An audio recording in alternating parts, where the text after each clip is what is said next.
3d6 down the line.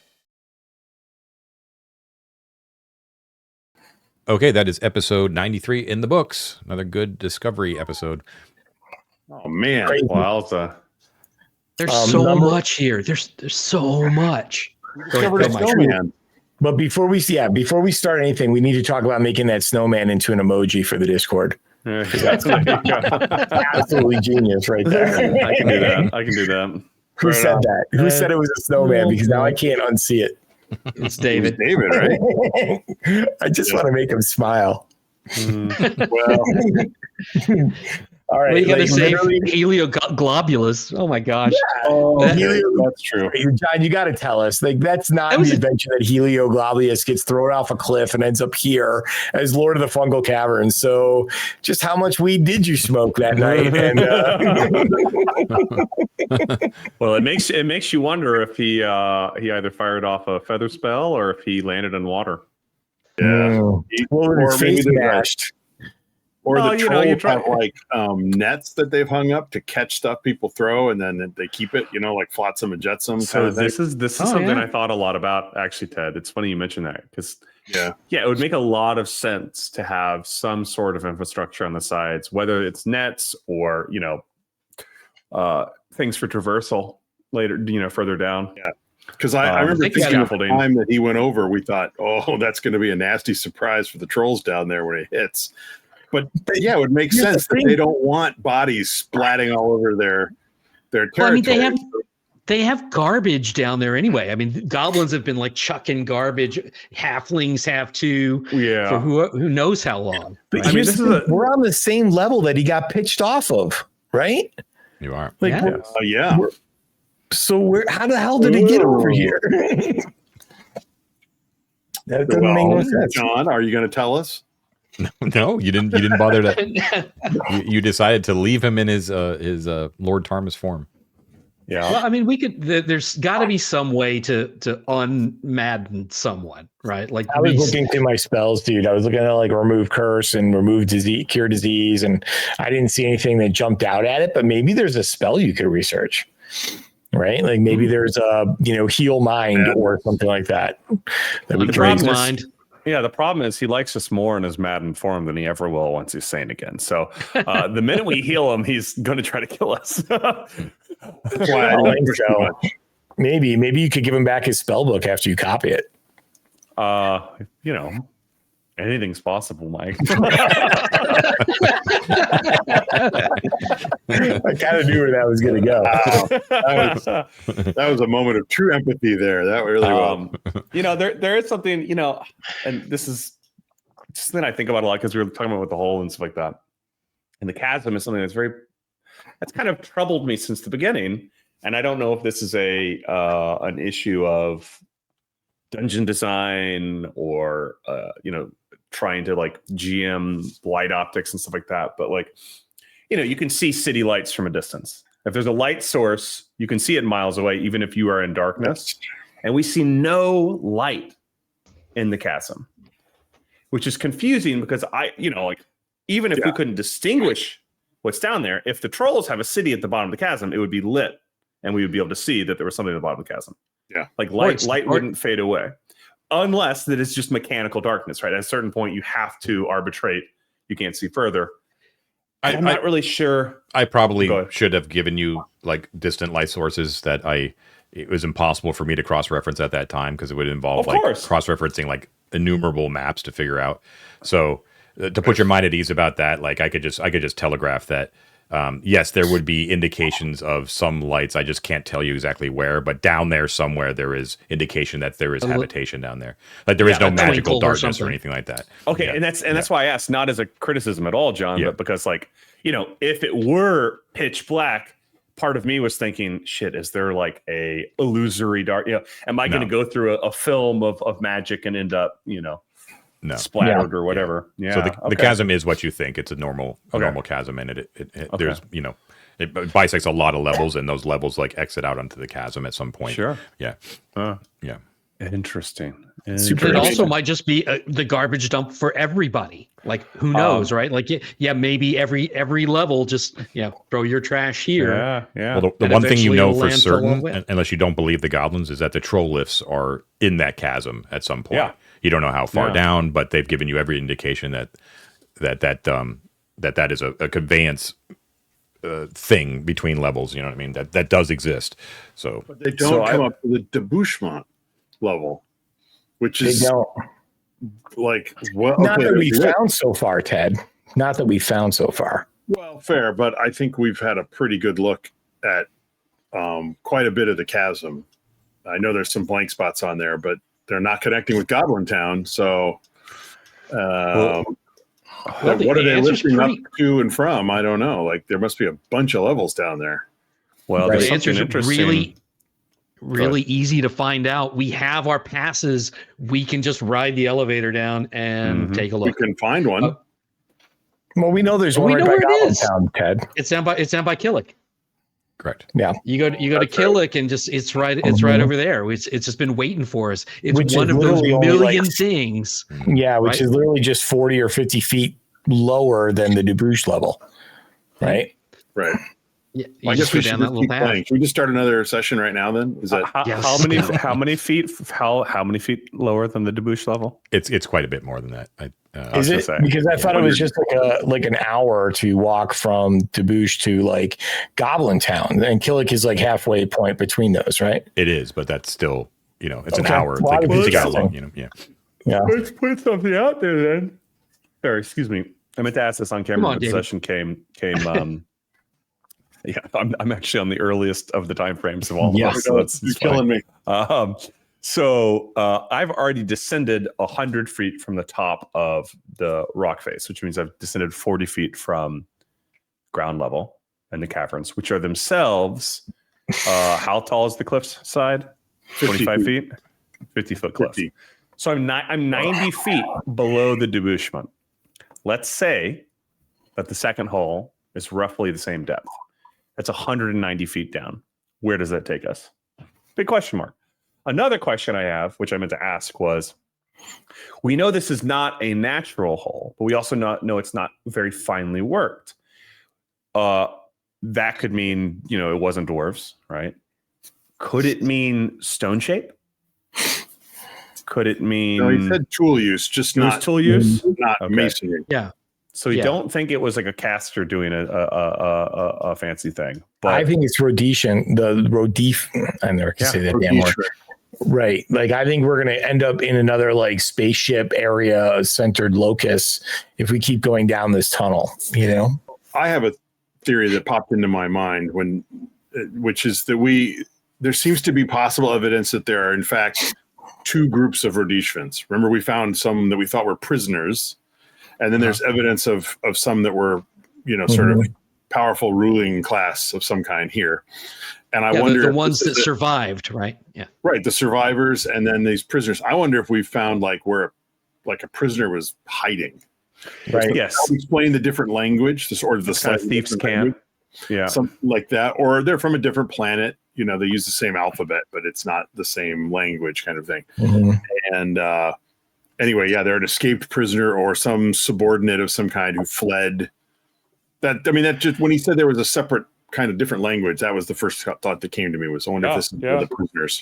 But it's using the same glyphs, so I wonder if there's utility in like scribing them down, and then when we get back to our book of Rhodesian glyphs, if we can at least get a rough translation, right? Even if it's not exactly the same dialect. Yeah, there could be a cipher or something like that. Yeah. I definitely think we should spend more time there. I just didn't want to leave us, hanging for too long. But no, that makes sense. Another clarification is that those orange vials and the orange discs, we as the players would recognize it as plastic. Yeah, that's what I figured. Okay. I was going to actually, when Mort got down there, if Mort gets down there, he's got some alien plastic. He was going to compare it and see if it was the same stuff. Oh, okay. Yeah. Yeah, it would match up. Yeah. Yep, it makes perfect sense.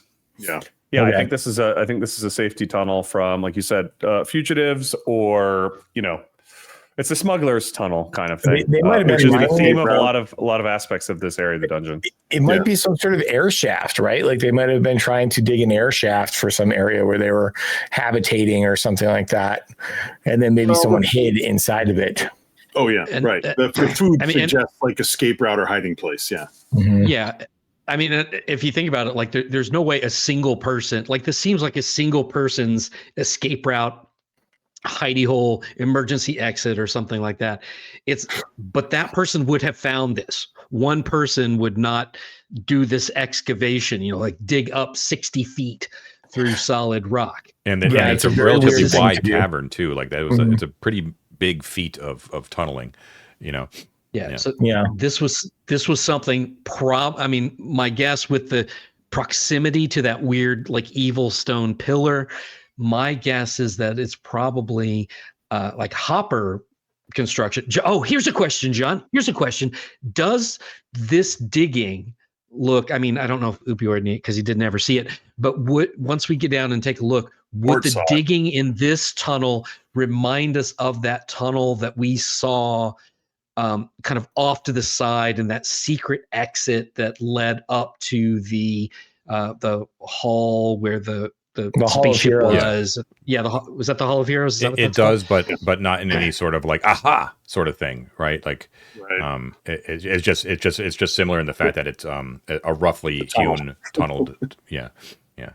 Okay. Remember the signs of Hecate architecture in working is always that pebbled, oily stone. It always seems to be like present. That's sort of the sign of Hecate work. That is not the case in this tunnel.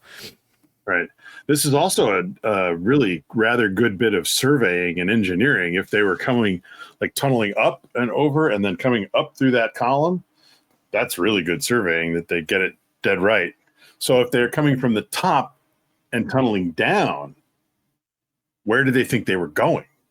Well, let me ask this, John. Is it possible that, like, we didn't see any rubble at the top, though, Ted, right, to indicate that they were digging down and then throwing the rubble out around them, right? So, or do they even just have a technology that just eliminates the refuse?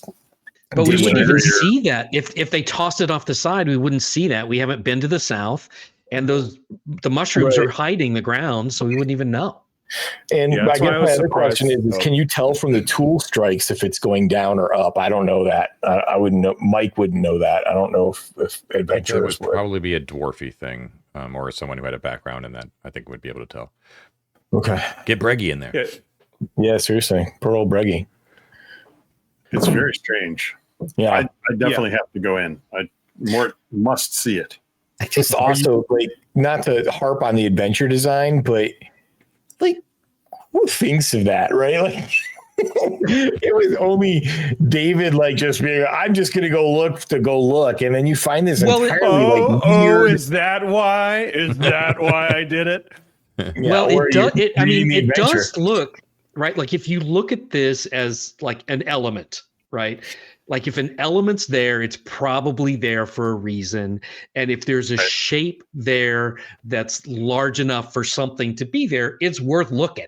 Form follows function, y'all. Form follows function for sure. But the question is like, even if it interested you, how much more difficult it would be to actually get any bead on any of that stuff on top. Climbing up. Without those boots. Yeah. Well, and that's just it, right? We have yes, exactly. And I think like a big key to this dungeon is that there are things hidden vertically. There's three now, right? And three just very distinctly different things. Not just that, but we know from the Sturge layers that there's stuff there as well. I mean, it's just an infinite amount of side passages in this area, to be honest. We talked about it last time. I mean, your ability to levitate and fly is been the key to everything in this cavern. Like, almost everything interesting you found has been a result of that ingenious use of levitation. So Wizard on a balloon, baby. Yeah. Well, here's the question: Are we all interested in this, like, northern, mystery enough to put the exit thing on hold? Yes. Go look to the north. I kind of feel like yes. And also I feel like we need to do some like concerted scouting to find out what is around the corner in this cavern. They heard their rockfall trap or something go off, right? Like if there's some sort of intelligent creature right around the corner that's doing like a weird flame laugh, like did they not hear like the ton of boulders just fall down like right outside their door? And why are they not investigating? Right. So there's a warning to baboons. Like, are the baboons penetrating this area, or are they just randomly fighting a baboon and say, stick his head on a spear? You know, go ahead. No, it's okay. I was going to say, Barrios, I was going to say, would clarify that. I probably didn't make this clear at the time when you saw the warning, but that is like a head on a head on a spear basically is a general beastmen warning. Like this area is claimed by beastmen. Do you know what I mean? That's basically what it means. Fair, but why a baboon head? Are they interacting with the baboons here? Well, think about it like that. Wouldn't you do a baboon head? Well, I would think that smaller tunnel. There were smaller tunnels up in Plungertown as well. That the baboons, who are of varying sizes to be sure, but some of them were smaller, were able to like run through those more narrow passageways. Well, we heard hooting. We heard some sort of hooting from the top of the chasm, right? Or from the top of this chamber, didn't we? We did. From the cliff, we know there. I think. It's pure guesswork, but I think if we were to sort of lay the various floors atop each other, that the western side of Plungertown that we have not explored, which we know becomes caves that the apes hide in, probably correlate to the western side of these caverns, and there may be a northern-southern passage that they can bridge through. So I assume that we can reconnect to the ape caves via this direction. Yes, right. Because we also know the apes can get to the wall of Arden and look out. That was what I figured it was. It's a very porous, very, very porous dungeon. So I think everything kind of connects at some point. I'm curious what's below us, because all of the floors we've engaged with have been above us, except for the one that's 700 feet down. Right. And so what is 200 feet down? Right. Well, there are whole factions that we haven't interacted with at all. So is it trolls next? Just don't forget that. I'm all for you guys riding the lightning and doing the sidetrack, but you had a very good goal, which was that all dungeoneering is made easier by having the rugs, right? Yeah, I do think we should go to town before going down those holes. I'm not opposed to looking at that gear and peeking down in there, but the reason I said this might be a time to turn around, because I think the minute I went down there, it'd be compelling to continue, and that would just continue. Yeah, you're going to, which is totally legit and totally fine. But the rugs would look even. Sorry, I cut you off, John. But the rugs in this exact scenario would be one in which y'all could just teleport to me and look at the hole. Right, if we had them right now. True. Right. That's how valuable it is having both of them on us, is any sort of puzzle like this. That evil pillar. So we shouldn't do it then. We should keep on stay on target. I agree. Try to get our stuff. We can get the keys, we can get the rugs. Yeah, the keys represent the last thing I kind of wanted to talk about, or at least the last thing I had to talk about was just whether or not we have the keys to open these doors. We're obviously going to make Heliagabulus mad when he does that. So I think if we do make it back to Gosterwick, it might be worth taking some time to research a Cure Madness spell or something along those lines, even if it's only temporary, right? It doesn't even have to be permanent, just to get him back, smart enough that we can make some sort of deal with him, or at least get maybe some more information about the environs from him, because he's obviously communicating to these mushroom foresters, right? He's talking to them. Mm-hmm. So they are going to be the best source of information about everything going on in the fungal caverns, right? And don't forget, too, that every time he referred to himself in the third person, he was constantly unconsciously touching that amulet on his... That's a real the good refractory point. Or whatever of our dear phylactery. Yeah, phylactery. Yeah. You were really precipient. You asked if he was possessed, right? Like that was a really good question. And so John John, I think you kind of gave us a you don't know kind of answer, right? Like he just seems crazy to you. He seems crazy. Well, Ted asked if he seemed more possessed or did he seem more crazy? And I said he seemed more crazy. Right. Well, I have a great idea, guys. Fall off a cliff and land in Tarmus's tomb. That's the weird bit. Like I think he landed in the lake, Ted. I think he fell through a hole and landed. Well, I mean, there's no way that he could have fallen. So he must have fallen into maybe the waterway, right? Because there's this weird waterway that goes up north, which he might because it goes up. But the current goes in the opposite direction. Yeah, I don't know how he got down here. He landed or lost it, guys. Yeah. I have a very easy way of us figuring it out. All right, hear me out. I pull an Anne Rice, like a vampire sled. I get a little rope. I just float down above him, and then I fly up really fast. And his only option is to cooperate because I've got him. No, not by his neck. I didn't know that. Or just invisible Wolford can just yank his necklace off. Yeah. And then you become Tarmus, and then we're in real trouble. Are we though?